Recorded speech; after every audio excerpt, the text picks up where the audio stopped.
And as you recognize these areas of the body that are in contact with the surface holding you, just noticing if there is a sense of pressure here or lightness, heaviness,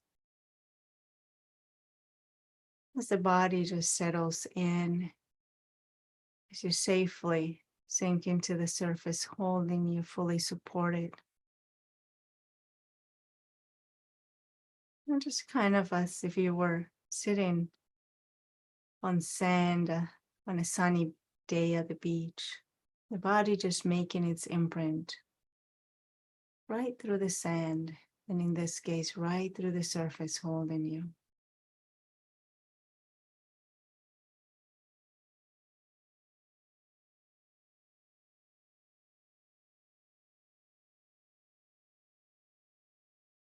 You might need to adjust your pose. You might notice as you do this that maybe you're not absolutely comfortable in this way, and you might need to adjust a little bit, and that's okay to do that.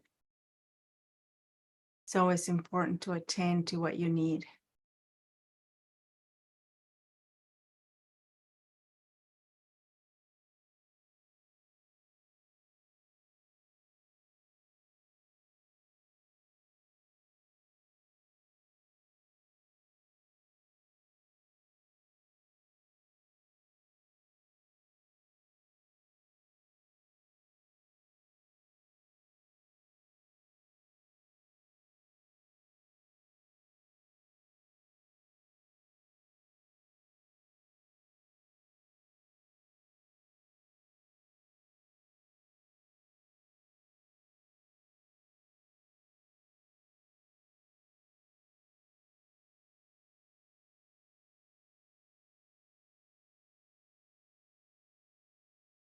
And thoughts might come and thoughts might go, and that's okay. Just noticing them. Coming back to settling in the body, settling the mind in this body.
And so, as you notice these areas of the body that are in contact with the surface holding you, you might notice some tension, maybe, or some tightness, or some other sensations that come to your awareness. If at any time anything is too much, too overwhelming, you can always open your eyes, you can shift your pose. It's always taking care of yourself. And the idea is to take care of yourself from a moment, from a place of fully being conscious. So noticing what's happening, taking a breath or two, and then perhaps shifting or opening your eyes. So if you're with us, maybe just noticing the sensations present right now. And if there is tension, seeing if that tension wants to soften in any way. It's an invitation, not a demand. If the tension wants to remain, that's okay as well.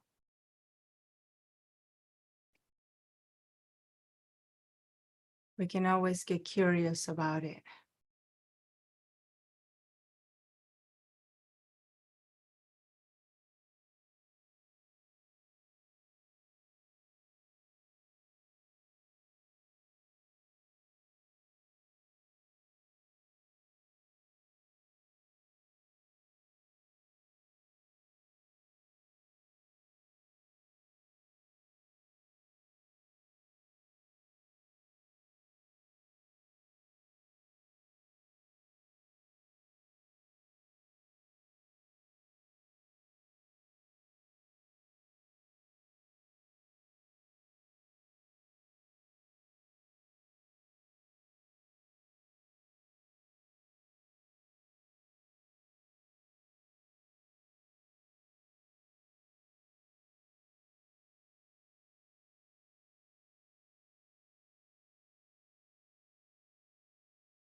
And as you become aware of what rises in your experience, what the thoughts might be, or maybe there might be emotions here or sensations in the body. As you do this, just knowing that there's always areas of anchoring to bring you back to this moment. And so noticing what that might be for you. Maybe it will be the bottom of your feet, the palms of your hands, usually areas where there is more sensation than others. And you bring your attention to those areas. It might be the breath is still. And every time you notice the mind wandering during the silence, you can always just come back to these places that are here in this moment, present, right now.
So as you notice the mind wandering,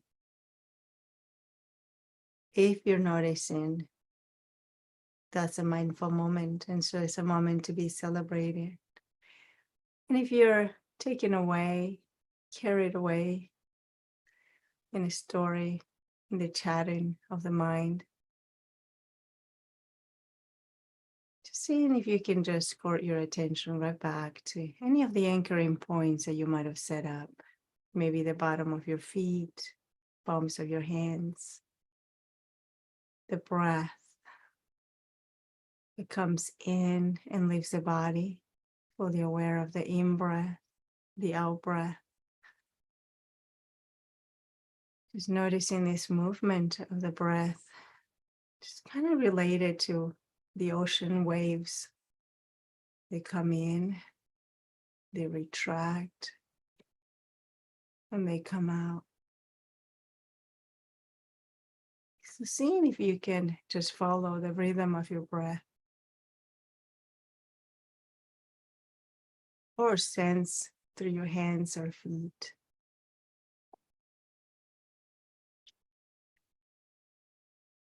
Staying true to your intention for being here, tapping into this moment of stillness and seeing what's here.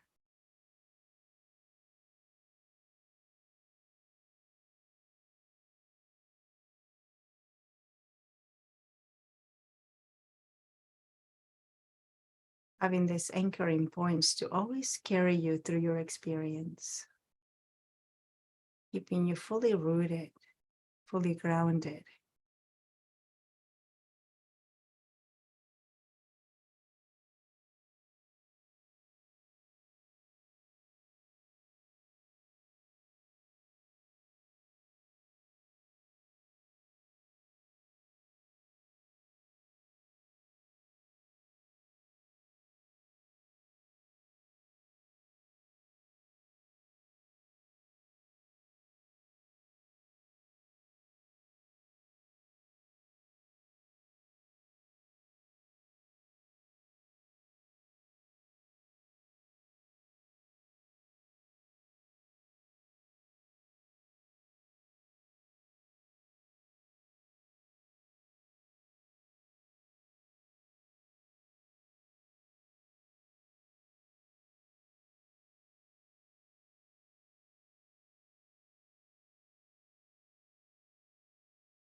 And so, as we come to the end of this formal practice of this breathing, noticing, staying aware of the body practice, coming home practice, perhaps just noticing if there is a sense in the body of that you can find a sense of gratitude towards yourself for being here, for making the effort. Might have been a lot of things you had to arrange to be here, whatever you might be. And there might have been many voices you had to overcome to be here. And so, really acknowledging that part of you that brought you here, that part of you that's looking out for you, is very much alive when you're here.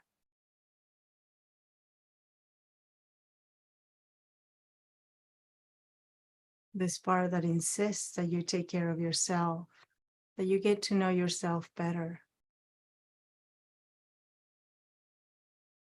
And so maybe I can invite you to just maybe invite a gesture of kindness or love towards yourself, whether that might be holding your hands together or your hand on chest or caressing your face, whatever it might be, as a nurturing, tender sign to your body right now and to yourself. So whatever might feel natural for you.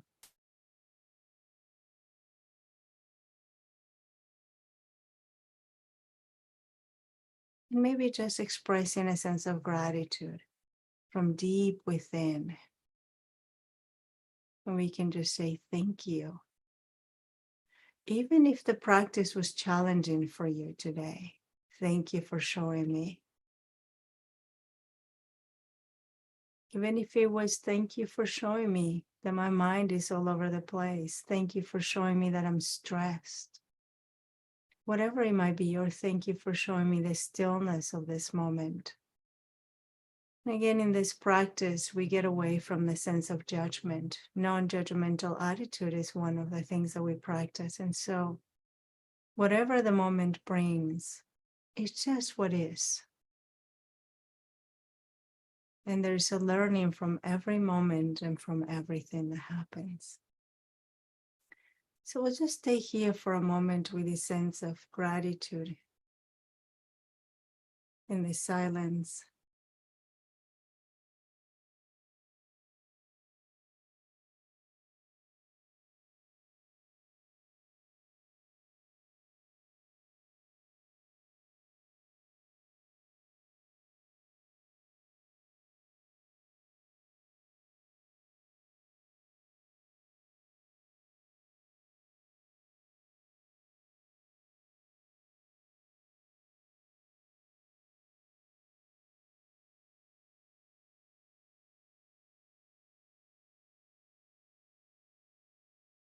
And as you do this, just noticing what naturally might come to you. What words come to you when you say thank you? What follows it?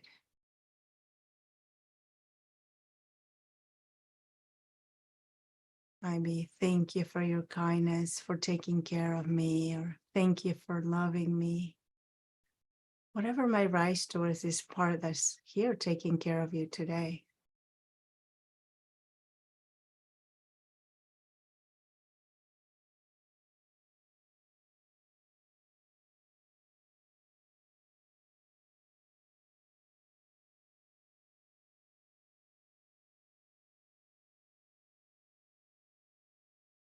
Just always knowing that there is a deep sense of silence within, regardless of your environment. There's always this place that is still,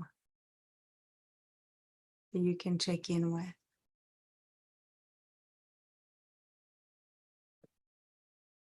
So Billy Collins, in a poem called Silence, says, "There is a sudden silence of the crowd above a player not moving on the field, and the silence of the orchid, the silence of the falling vase before it strikes the floor, the stillness of the cup and the water in it, the silence of the moon, and the quiet of the day far from the roar of the sun. The silence when I hold you to my chest. The silence of the window above us. And the silence when you rise and turn away. And there is the silence of this morning, which I have broken with my pen. A silence that had piled up all night, like snow falling in the darkness of the house. And the silence before I wrote a word, and the poorer silence now.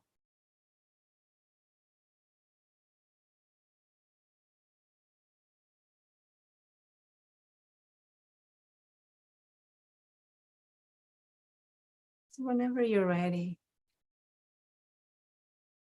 maybe just taking a deeper than normal breath. And at your own pace, you can bring your attention to your face, noticing if there is an expression present, as the face is always working, expressing, relating information. Just noticing if there's any tension and seeing if it just wants to let go of anything it might have to express right now. And noticing what comes naturally for you as you open your eyes. Just come into this moment. Now the attention goes outward. We're paying attention inward, and now it goes outward into what's past the screen, maybe looking at the area you're in, your surroundings, getting acquainted with where you are.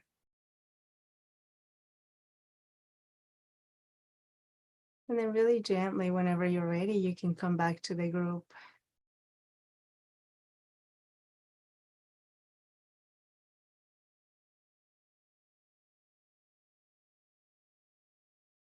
So we'll have a little time to share what our experience was with that practice in just a little bit. But I ran into this story, we've been talking about patience lately. We've been working on that quite a bit. Hopefully you're working on it also outside of our meetings and noticing the moments that impatience comes in. And I'm sure during this practice, there might have been moments in which impatience came in and a lot of thinking poured in and a lot of things, and that's normal. The idea with the practice is just to become aware, to not be unconscious in life. The invitation is to walk through this earth fully conscious, knowing exactly where you are, knowing exactly where your feet are landing. That's the invitation, knowing what's happening within yourself. And so there was this story, it's kind of a tale, it's just a little tale that I thought really related to our theme of patience.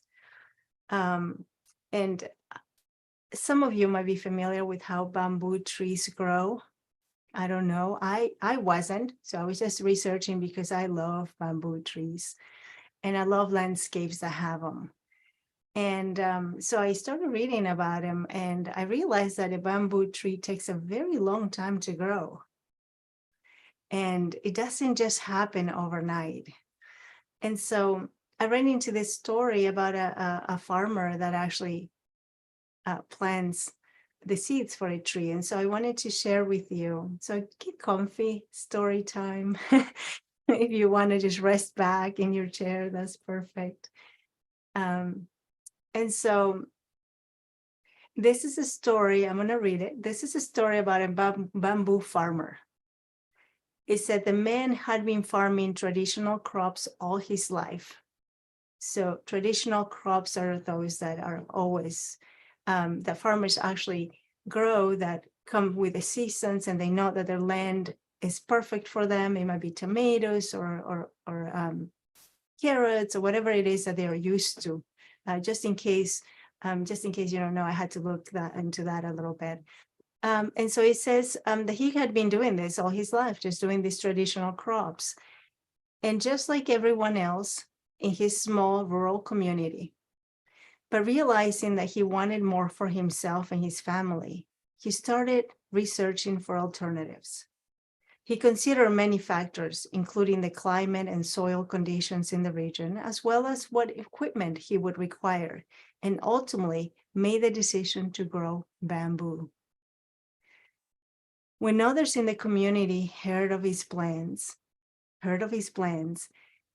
they of course choked up a little bit and said, "We have been growing the same crops here for generations."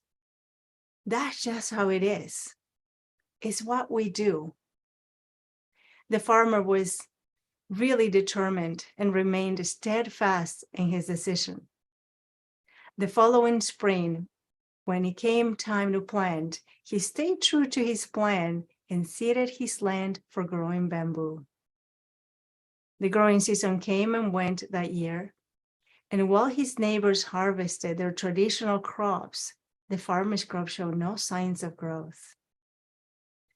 Now, if I might interject a little bit in the story here, for the farmer, this is very hard because they live of whatever they're producing. So to see a year that with nothing is very, very hard for them.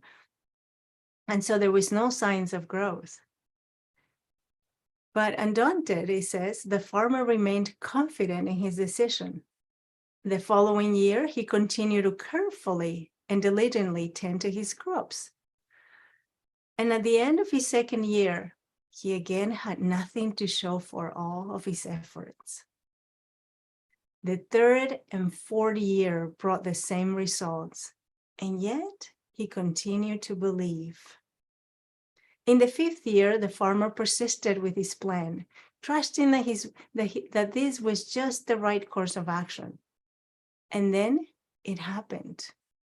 When he awoke one morning and went out to tend to his crops, he was greeted with an amazing sight. His crops had not only sprouted, they had grown more than 1 foot in height.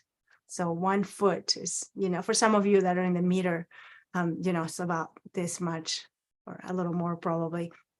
I always know that from a restaurant here called Subway, and they sell foot-long sandwich. So that's how I know how big they are. I don't know if you have that in your country, but so it's about 1 foot long. Is quite a bit for one morning to the next, for one day to the next. And so it says, and the growth continued, but by the end of the season, he had a very, very much bamboo forest. Very crowded bamboo forest. So how did this happen? Did the plants lie dormant for 4 years only to grow exponentially in the fifth? Or were they lying on the foundation, silently growing underground as they developed a root system strong enough to support the potential outward of the growth in the fifth year and beyond? Had the farmer not persisted, now continue to nourish and tend to his crops with such a faith and conviction, they would have perished without ever seeing the light of day. So maybe we can take a moment and a breath with this story, because I think it talks about many things that we practice here. One of them being patience, we've been focusing on, but also trust, right? And as we know, all these foundations that we practice here, all the attitudinal foundations that are on our guidelines for this group that you read when you came to this group and that we've been practicing over the years, they're all almost one within the other, right? If we practice one, the others fall in place. And so as we practice patience, we're really practicing all of them. And that's what the story kind of shows. And something that came to my mind as I was reading this was how persistence is so different than impatience, right? Sometimes there could be confusion persisting on something, right? So one thing is so persistence is really, says in the dictionary, is a continued or prolonged existence of something, right? So when we're persistent, that could be that we're believing. That could be that we're true to our intention. Last week we talked about having goals and how the intention kind of brings us towards those goals. So here's the idea of persistence again, right? That while we are patiently waiting for something or just sitting with whatever it is, without really making anything happen that is not happening, we can still be persistent. Like we can still have faith and we can still have that trust in waiting, right? And that in itself, right? Last week, we noticed that that was the journey, right? The way is the journey. And so that's kind of what we're learning. So I think that in some ways, and I'll let you just kind of sit with that story a little bit and then see what comes up for you in our group and see what wisdom might come from you. So we can talk a little more about it. But yeah, I thank you for listening and for being here and for your patience. Because I am a couple minutes late almost all the time because I come in between meetings and you're still here. And that's a practice. That's a practice every time. And so thank you so much for that. Yeah. So I love to hear from you and I love to see what came up for you with this practice.